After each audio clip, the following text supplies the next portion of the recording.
my vision for the world is there are no middlemen anywhere in it. The Spotify middleman, the 10 middlemen that are in between you and Spotify to get your money for somebody listening to your music. That's got to go.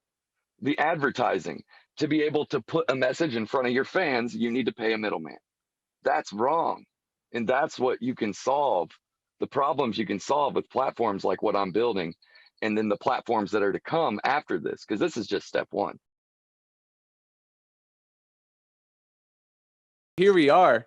We're ready. We're on the Weird Music Podcast. I'm Cam, and we've got J Mo from Glostik Willy here. Stoked to have J Mo on the podcast. I want to start this off asking you, man. So, yes, you're working with cryptocurrencies, and you're really putting your all into being this live musician. And live music is fucking smacked off the earth for a year, at least 90-something%. So, music is something it's therapeutic for people. It's literally like embedded in what it means to be human. Music. It's something that dates back, older than anything in communities and cultures, rituals. What does it mean to you to be a musician? Why even do it? It's just about the way that music makes you feel, like there's very few things that you can utilize and do to control somebody's emotions, to pull on heartstrings and make people feel a certain way by creating certain types of sounds. And that's like just always fascinated me, and then the more you look into it, you find out, like you said, it's been around forever. Well, why is that? Because sounds are just vibrations and we're just vibrations, and sometimes when you can create a sound that's vibrating the same frequencies as you are, as a living, breathing human being, it makes you feel a certain kind of way. And I mean, I guess kind of like harmonious and in complete and total sync with the space around you. And music to me has always been healing, and an outlet for me to express myself. When you're a young kid and you just feel like you're about to explode from the inside out, like there's somebody inside of you constantly trying to crawl out, and you can never just shut your mind down and just be yourself. And that's like what music did for me. It was a way to shut the world off and just exist in sound. It was beautiful. So take me there, take me back to that point when, you first get smacked upside the head by, the transcendental power of music. Well, I would say it goes back all the way to when I was a baby. My parents said that me and Ralph would just cry and cry and we wouldn't sleep until they put us in the car and drove us around listening to music as loud as it would possibly go, and then they'd look back and within 1 minute we'd be asleep. So I guess and when we were kids, we never really cared too much about toys. Like we always went after our dad's CDs. So it's just always been, music has just touched me. It's always been my favorite thing as long as I could possibly remember. But I think that when I was around, 10 or 11 years old and I put an instrument in my hands and Ralph was on the drums, and it was like that first Green Day tune, when we played, what is it? Brain Stew. Is that it?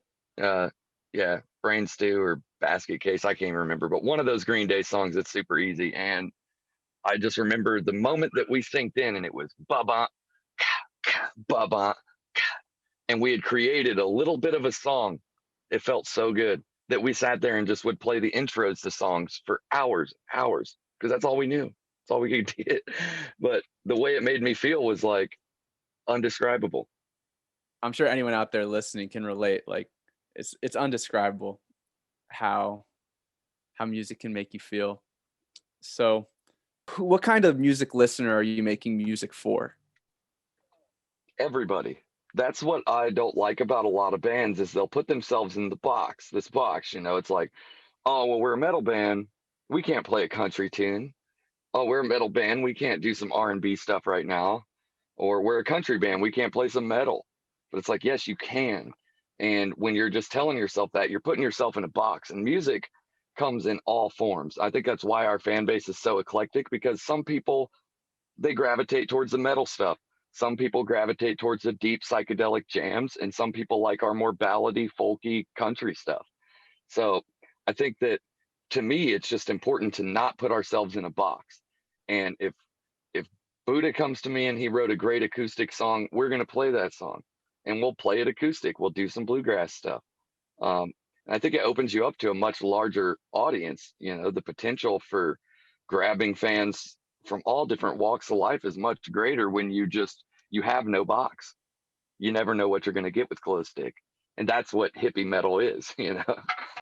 So how do you even, is it something you consciously do to stay authentic, to stay not being inside of a box?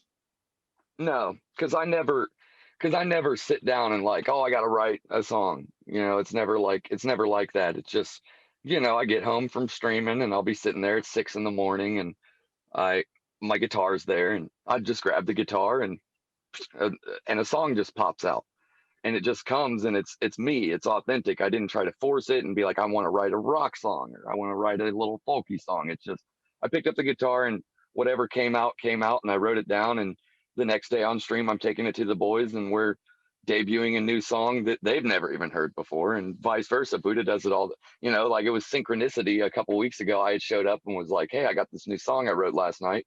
And Buddha's like, oh, I wrote a new song last night too. And then we just debuted 2 new songs, and it was great. So I think it's important not to force it.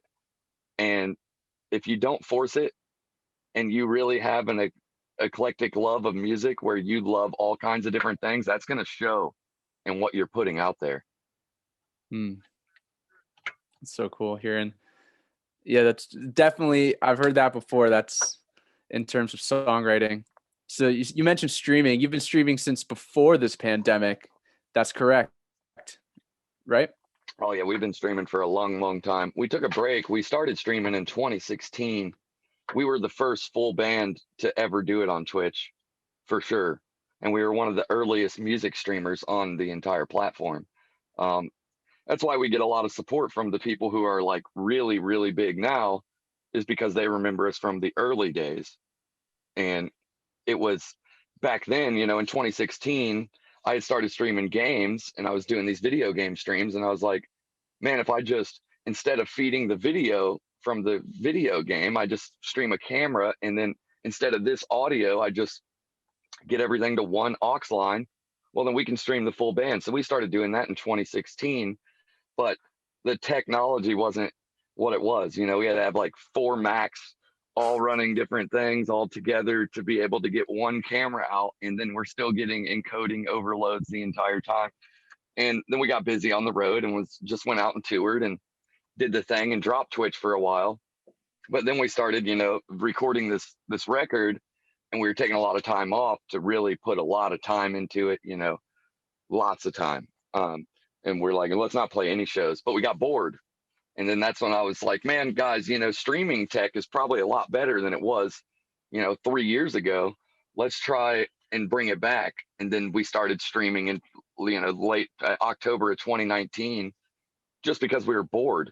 And then around March, you know, the music industry shut down. But at that time, we had started with one webcam and 4 channels of audio, and then said, you know, hey fans, we want to make our stream better. You know, we need 4 more webcams. So then they donate and helped us get the webcams. And now we need a streaming PC, and we need this and we need that. And our fans just donated and snowballed it and supported the stream to keep it growing. So by the time in like March, when our shows started getting canceled because of this, it was like, well, just lock ourselves in here and let's dive into this at 110%. Now here we are, everything's coming back around, and we really don't care anymore if it does or not. Verified on Twitch. Tell me a little bit about what your current workflow is with that. How many nights a week are you streaming? Like, what's good with the Twitch situation as it stands? Well, we were doing 3 nights a week for a long time and doing a bunch of podcast stuff. And I noticed that when we added in extra kinds of content, it kind of like dumped our stats a little bit. So, well, tremendously. I was like, what do we do wrong here? Okay, one, I think we need to go live more. So, guys, let's do 5 nights a week. Let's try that. And also, let's not do anything other than a full band set every time you come to the channel. It's Glostik, the full band playing, and we do 4 to 6 hours, sometimes 8 hours. Damn. And once we did that, our channel just kind of catapulted. And then the Twitch people had hit us up and offered us a spot on the front page, which was really cool because a 250,000 people tuned in that night, with like, never, it was like 14,000 at once watching. And when you're there seeing all that, you can feel the energy of 14,000 people, just like there's 14,000 people in front of you. It's the same exact feeling, just not all the visual aspects you get with playing in front of 14,000 people. So, and then that kind of turned a lot of people on and turned a lot of heads and ended up getting us the Twitch partnership, which, is a small, very, very, very small percentage of Twitch. So it's really good because what Glowstick is doing, we're coming into a place where it's mostly solo musicians playing tunes for people, and it's really hard to get a band together, but it's like all we know and all we've ever wanted to do. So for us to get together 5 nights a week, it's a breeze. So it's kind of like Glowstick is setting the standard for how full band live streams should be handled, and it's growing at a rapid rate. So I think we're just like, we're seeing the growth and we're like, man, let's just keep going. Have you considered like simultaneously running your streams through other platforms? Yeah, I did that in the beginning, and then I was like, when somebody's watching on Facebook adds like a minimum of 15 seconds delay. Well, on Twitch, my fans are seeing that within 3 seconds, maximum, sometimes sooner. I have a 3-second delay between me and chat, so I can actually interact with chat. You can't interact with Facebook because it's like 15 seconds before you're responding to them, they may be already gone. So I didn't like that, and I didn't like YouTube and all the interactive features that come with Twitch, the song list, song request bots, all the different overlays, all the donations and bit cheers tied in, and your emotes. It's just way better to build a community on Twitch. And that's what we've done, is like build the best community I've ever been in. I've been around Twitch since the beginning, and it's like there's no community like the Glowstick community. It's insane. No, and I love the way you guys rock your streams. Like, you're so fucking hyped up. You got to be. How do you ever like is it a different excitement / nervousness for playing a huge live show versus 14,000 people watching a stream, but it's just 6 of you in a room? It's honestly less stressful to just go play the gig, because you're there I'm the one who runs all the computers and all the stuff, so I'm constantly got to watch, and I'm watching chat, and I'm trying to make sure we're not missing donations or requests, versus a show you just go and you play. But then you've got the whole tech side of things where I've got to monitor the connection, make sure we're still connected, all these bots that I've made are working, and it's and then we're running at a gig, we're not running the sound and lights, but at our studio Ralph's running the lights while playing the drums, and I'm running all these computers while playing guitar. So I like the live gigs because I'm able to just go and play, and that's it. So if you're out there listening right now, definitely pause this video, go ahead, get on Twitch. What's the Twitch handle? We got like twitch.tv/Glowstik Willy. Yep. If you don't have a Twitch, make a Twitch. We're twitching it up. So now tell me what's up with the Glostik Willy cryptocurrency. What is good? I've heard something about Red Coin. Yeah, man. I've Enlighten me. Years ago, probably 4 or 5 years ago, I wanted to build a platform for, people to be able to share, our fans to be able to share our stuff and then earn crypto for it. But which in my original vision was make our own crypto coin. But what you find out is it's very expensive and highly illegal to make your own crypto and give it a value. Um, so 4 years of development and going around to crypto conferences and blockchain lawyers and all this stuff, I hit a wall, and it's specifically with social media APIs.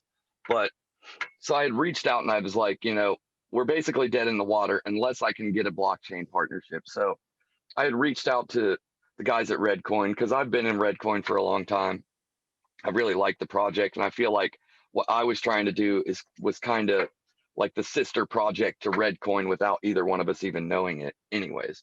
So I reached out, I showed them what we had been working on. They absolutely loved it, and it kind of they were at a wall too. So what Redshare, it was called My Share, but I had changed the name to Redshare. We had made it to where Redcoin, an already established crypto since 2014, is the actual utility token. So I don't have to worry about making my own token. I just, you know, integrate it with Redcoin. Um, so I got pulled on. Me and my team got pulled onto their team. We just basically merged together, and now we're all working as one big massive team to put out Redshare and all the things that Redcoin wanted to do, because they were missing some pieces in their team, and we were missing some pieces. And we each had each other's missing pieces.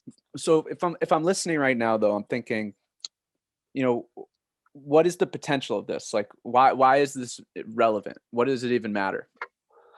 Well, I've been trying to advertise my band since MySpace.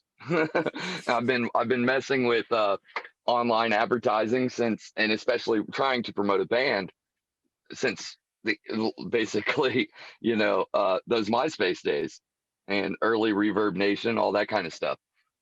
So it's always an issue. And then I would promote things on Facebook, and it really wouldn't. I'd boost my posts, and it really doesn't do anything. And then you make a post on Facebook, and they show it to like 1% of your followers or something crazy, especially if you're on pages. And anything that's deemed promotional, their algorithm will just snip it because they want you to pay them to promote.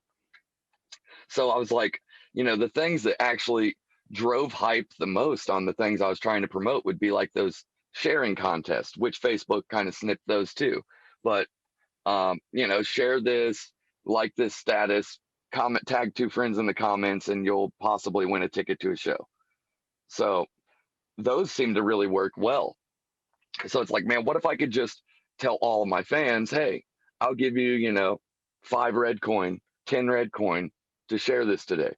And then every day I'm posting things for my fans to share, and they're getting rewarded in a crypto that, they could earn a few thousand of them. And then maybe it goes 10x in value. And now they've literally made a lot of money just for sharing stuff about Glowstick. Your fans are already sharing your stuff. Pay them. Don't pay Facebook to put it in front of your friend or your fans so then they can share it and then get the exposure. It's like, just cut that middleman of Facebook out and pay this person to tell their friends about it. So And if I'm a band out there concept. listening and I'm like, okay, that's fucking awesome.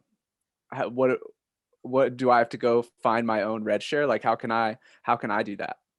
Well, it's the app is basically complete. The only thing I'm waiting on, which should have been done a few days ago, but Facebook's really hard. They're the last API that's holding us up, but I'm almost through it.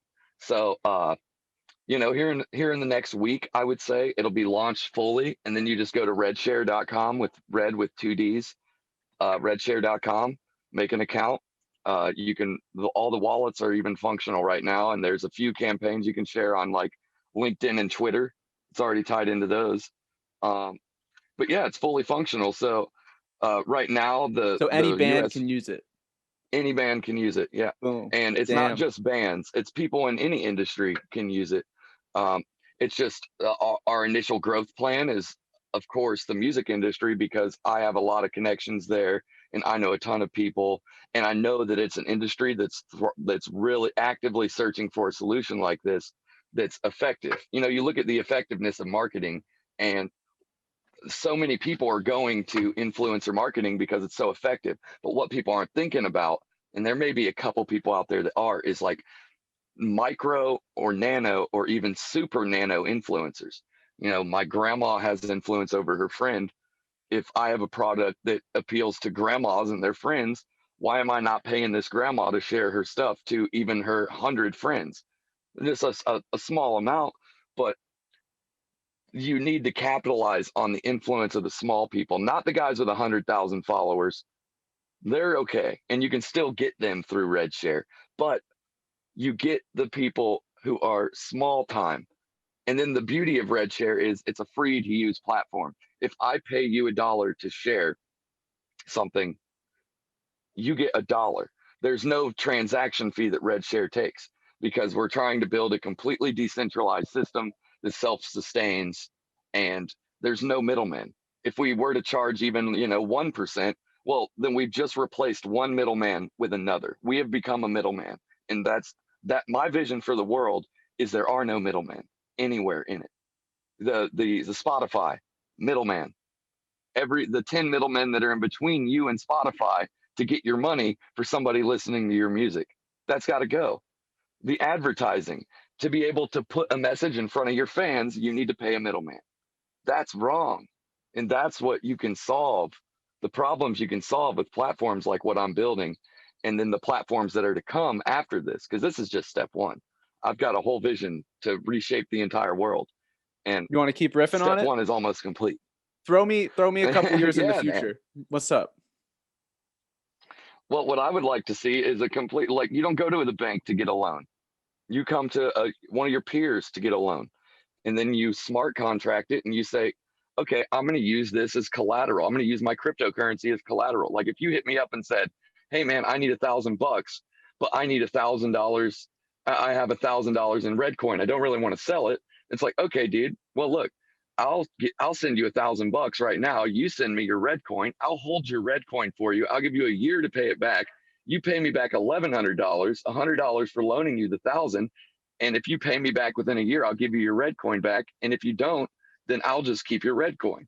And I'm happy because I got some red coin and it's probably went up in value over that time. So it's like peer-to-peer lending cuts out the banks. Okay. And then you put your money in a bank and you earn interest on it. Well, the bank earns interest on it and they just give you a percentage of the interest they're actually making on your money. Well, no, put it all into a proof of stake blockchain like Redcoin, and you get all the interest, which can be anywhere from 5 to 20% annually. Then you've got your